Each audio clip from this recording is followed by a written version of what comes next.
이마마라 파이비나 아람바이 땡골나 이제나 우승기 담았다 아주 Lalo. Hello guys, welcome back to my another video. Mayam ngasigi video sidi kai video no haibada akhoi gi khun sida ahanba ko haibadi Sribar sida ahanba nupi laan se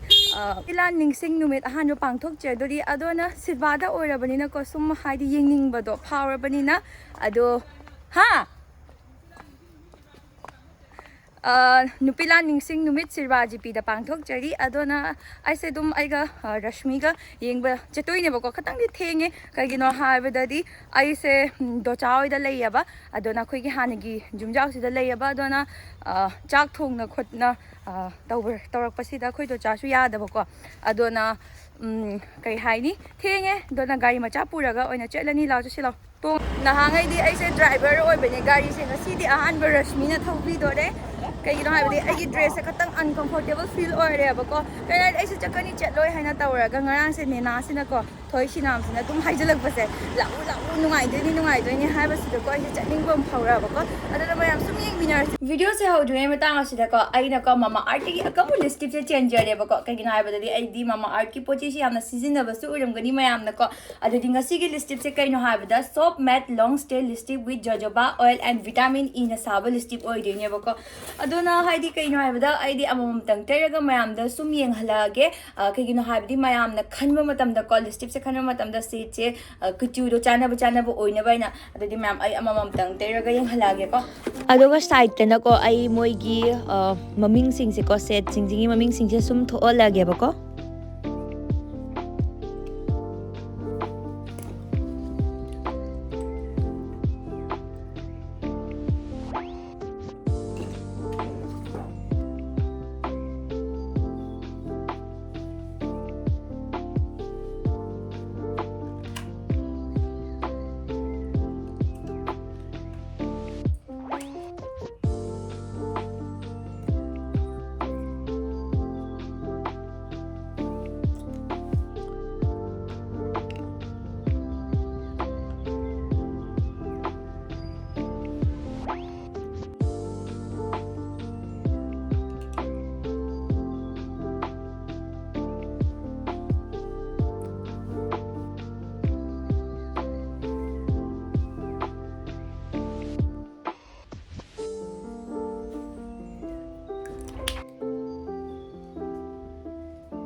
Ado mayam ubiraba natro lipstick mayam do adoga mayam na ko leiba matam da asiga screen da thoiba ko pound cord se use taraga di 20% soidana off lakani ba ko official website sidagi leiba taraga di ko mayam na address ka kona na piraga ko mama art sida kaidawni haibada mayam da upambi amam thabagi ko maru amam pirakani ba mayam na address ka kona na hapkadaba ne ba ko mama art ki website da leiba matam da adoga mama art se ko Amazon Nykaa Flipkart ta phangmata na ta ko khoi gi nearest store gumba haidi cosmetic dukan da leina ko adoga su mama art se soidana phangani adoga mayam na phangnaba taragadi comment da down to shalamo mama art se phangge haibado ko adoga mayam na khangadaba amana mama art se plastic positive adoidi ai product sing sigi description da link hapcharamage adodi mayam chetlaga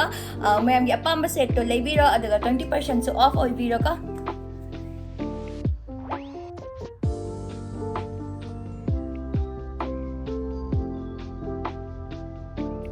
mayam khoi ne na haji khangna ne khoi kai shum thau ta de ha kapri ba la o ni khotin je ngo ha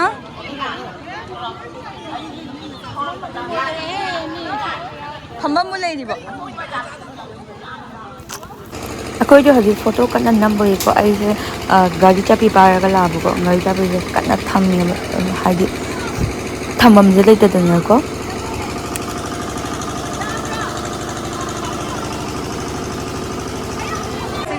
cha na ba thak na bagina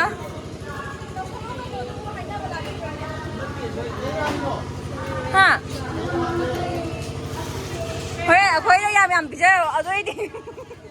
le cha ku jam ji wai ni acha ku ro di wa ni paneer yam ha bo hai be ni nang ko ai sai to ai maming ira mo ha akhoi mi yam da ta ni pa ya tang ta ni sia lei de 이제나 우승기 담았다 아숙장나 와드나 다와이나 본타 오이기바 그야 nupi kunma thoi Assam Rifle ki sangin chagiba masi moi tu gato wimal khangbo oina nupa ki organization mayam ma lei bisa masi na punjal laga to phangthoktra masi koi khanda bam thoi moi na mayauron dagi thai na dagi akoi ni damakta wabi tuna la aba adoi na akoi na hujik asuk changna chaukhal laklaba 21st century loidor ba asibgi matam sigesu akoi na nupi ki mathakta tongaga होना बसे मसे कोई तो वैसी है बगी वापम मसे ऐ नुपा की समाजता ऐ थमजनेंगे मथंग जारगदी मसे ऐ दे नुपा सिंह न तोंग बसे कोई होने जगह अमसुंग मयाम न मतें पांगबियु मसे सिदा ऐना वाम तंगा ऐना हाइजेनिंग बदो रमाकांतो न तेंजल ला है दो वाज म कौकोम तो याव मसे सिदा ऐना aina mayam da aija ninge sina kai nai da ade akoi machine se amata wai bagi wapam siga ai koi no hone jagi base iche rona khangi ma dei gi ming pan bi gi tre sangi hai base no mit aduga no pa chama gi sempham phai base nga se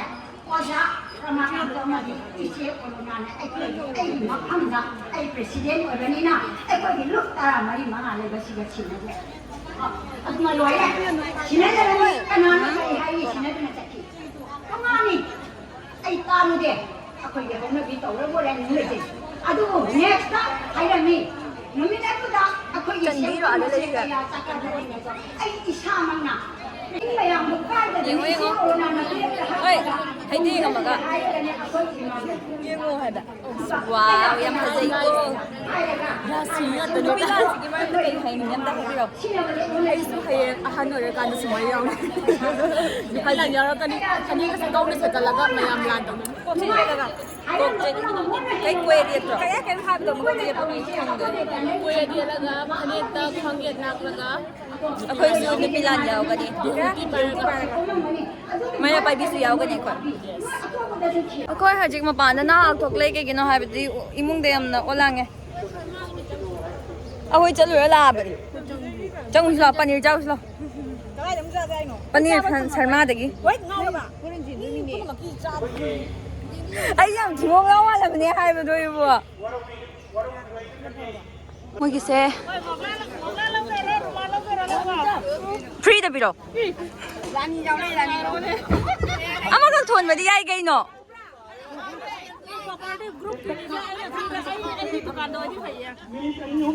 ma'am कहीं कोई क्या है कोई reporter है तारे ने करो ये देखी ठीक है ना सर रुमाल ना फागी तो बने कहीं no 아직 루마한테 파버니 싫어干吧 hamsae Kani lastoi no kani lastoi no kani lawoi din no telephone ko de loile lastoi ke su magi represent la kani magi full support ni garani please garan tumi dan tigi ay biar tigi emele chaba lak pasi bu kai hainin de dan pudi lai bane bako ado ngasi di lai chit de da ba ngasi di mayam chit de ne okay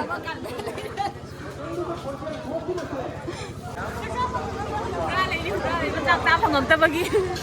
ꯃꯗꯤ ꯑꯩ ꯀꯥꯏ ꯈꯧꯔꯦ ꯑꯃꯨꯛꯀ photo ꯀꯥꯞꯇꯦ ꯂꯥꯛꯁꯤꯂꯥ ꯆꯥꯛꯆꯥ ꯐꯪꯉꯛꯇꯕꯁꯦ ꯀꯩ ꯍꯥꯏꯅꯤꯡꯉꯦ ꯆꯥꯛꯆꯥ ꯐꯪꯉꯛꯇ꯭ꯔꯕꯅꯤꯅ ꯑꯃꯨꯛꯀ ꯗꯥꯏ ꯊꯧꯔꯦ ꯃꯌꯥꯝ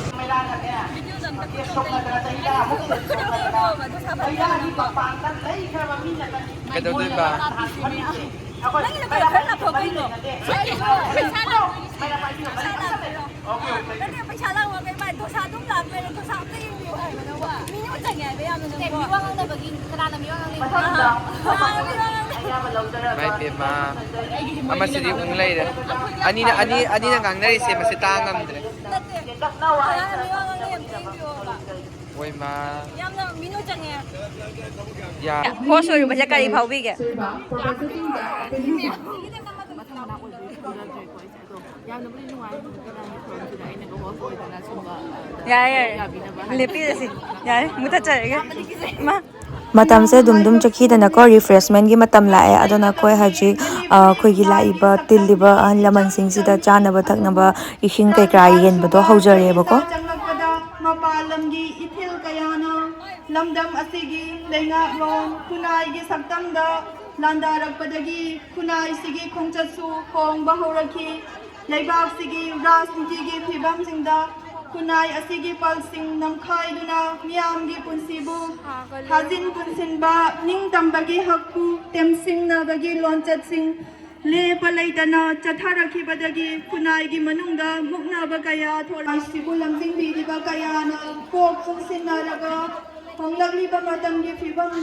ꯑꯩꯁꯦ ꯆꯥꯛ ꯂꯥꯝꯃꯟꯈꯤꯗꯅ ꯁꯨꯝ ꯐꯝꯃꯦꯕ ꯐꯝꯃꯒ ꯑꯩ ꯆꯥꯅꯕ ꯁꯔꯨꯛꯁꯦ ꯂꯧꯖꯔꯦꯕꯀꯣ ꯑꯗꯨꯗꯤ ꯀꯩꯀꯩꯅꯣ ꯍꯥꯏꯕꯗꯗꯤ ꯆꯥꯅꯕꯁꯦ ꯄꯅꯤꯔ ꯊꯣꯡꯕ ꯑꯃꯅꯦ ꯑꯗꯒꯤ ꯃꯣꯇꯣꯔ ꯊꯣꯡꯕ ꯑꯃꯅꯦ ꯑꯗꯒꯤ ꯁꯂꯥꯠꯁꯨ ꯌꯥꯎꯏ ꯑꯗꯩ ꯃꯣꯔꯣꯛꯁꯨ ꯌꯥꯎꯋꯦꯕꯀꯣ ꯑꯗꯩꯗꯤ ꯁꯨꯝ ꯆꯥꯕ ꯍꯧꯖꯔꯦ ꯀꯩꯒꯤꯅꯣ ꯍꯥꯏꯗꯤ ꯑꯩ ꯑꯌꯨꯛꯇꯤ ꯀꯩꯝ ꯆꯥꯔꯛꯇꯕꯒꯤꯀꯣ ꯆꯥꯛ ꯂꯥꯝꯕꯗꯣ ꯑꯣꯏꯔꯕꯀꯣ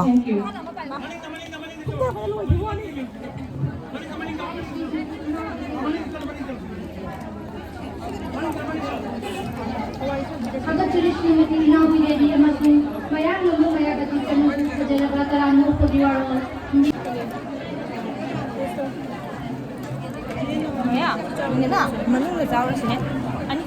ꯆꯥꯕ ꯂꯣꯏꯖꯔꯦ ꯂꯣꯏꯔꯒ 1 hour ꯃꯨꯛꯀ ꯂꯩꯔꯒ ꯁꯨꯝ ꯌꯨꯝꯗ ꯍꯜꯂꯦ ꯑꯗꯨꯏꯗꯤ ꯃꯌꯥꯝ ꯃꯊꯪꯒꯤ ꯚꯤꯗꯤꯑꯣꯗ ꯑꯃꯨꯛ ꯐꯪꯅꯔꯁꯤꯀꯣ ꯕꯥꯏ ꯕꯥꯏ